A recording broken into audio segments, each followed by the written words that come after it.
बिस्मिल्लाहिर्रहमानिर्रहीम। अस्सलामुअलैकुम। आप देख रहे हैं K92 न्यूज़ और मैं हूं आपके मेज़बान तस्बीहा मजहर। शामिल करते हैं आज की अहम खबरें। सिंध की तारीख में पहली बार ड्रोन के जरिए ज़राअत को फ़ायदा देने के लिए नई टेक्नोलॉजी दरियाफ्त कर ली गई।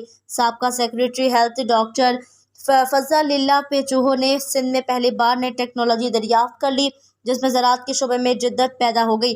वैसे तो बाहर ममालिक में काफ़ी टाइम कबल से ड्रोन की मदद से फसल को स्प्रे और खाद दी जाती थी, मगर सिंध में पहली बार इस कामयाब तजर्बा किया गया।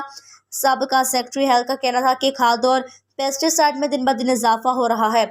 इसको मद्देनजर रखते हुए ड्रोन तजर्बा बेहतरीन साबित होगा।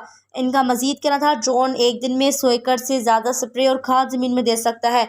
इससे खाद और दीगर और पेस्टिसाइड के खर्च में खातिर खवा कमी आएगी। साबका सेक्रेटरी हेल्थ अफजल पेचूहो साहब का कहना था, अगर कोई अपना ड्रोन नहीं ले सकता तो हम इन्हें भी ड्रोन मुनासिब रेट पर फराहम करेंगे ताकि सिंध में किसानों को तरक्की देकर माली तौर पर मुस्तहकम किया जा सके।